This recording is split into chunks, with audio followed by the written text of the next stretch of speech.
Paul did not say fight the flesh. Paul did not say pay attention to the flesh. Paul did not say study the flesh. These are the things we do.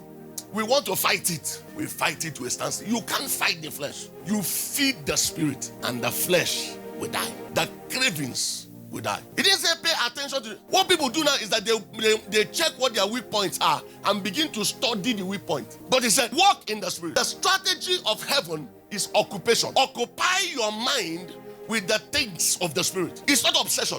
It's occupation. The more occupied you are with Christ, the less captivated you become with sin. Let me bring it again to our everyday life. There were some things you were doing before when you didn't have a job. You just wake up and decide to visit somebody because you didn't have a job. You had time in your hands. God now blessed you. You now have a job. 8 o'clock in the morning, you're already at the office. 5:30, as you're leaving that office, you're knackered. You're completely messed up. Saturday, you're still doing half day and you're closing by 2. You now use the remaining time to go to market and buy the things that you're going to eat next week. And like my sisters that plan themselves, they cook everything and put in the freezer. That by the time you're waking up in the morning, you're thinking about church. You come back from church, you don't feel like going anywhere because you need to sleep. Because you know that Monday morning, the routine continues. You'll be missing visiting people for a while. After a while, the appetite will die. That even when you have holiday, you will not want to. You that is an outgoing person, you realize that what that job did was that job that conditioned you. That's what the Bible is saying. It says, feed yourself with the spirit, with the things of the spirit. The cravings of the self-life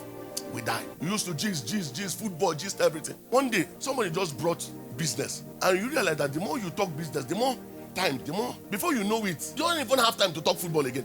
One day, even the football, they are playing it. He said, nah, leave it. Let me just go and sleep. That's what he's saying. Paul did not say fight the flesh. He said feed it with something else. Nature abhors vacuum.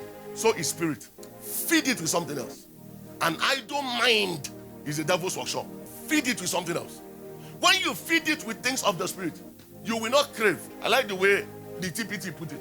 He said you will not crave things. What makes you crave is what you are carrying inside. That's what makes you crave. A pregnant woman wakes up and she's craving something that is out of this horizon. And you're wondering. That's one of my auntie, how she says, he turns to the husband and says, Junior says that he wants. She's not saying that she wants again. It's Junior that says that she wants. How can a normal human being crave the smell of fuel? And she's crying. They're telling her, fuel, what are you doing with it?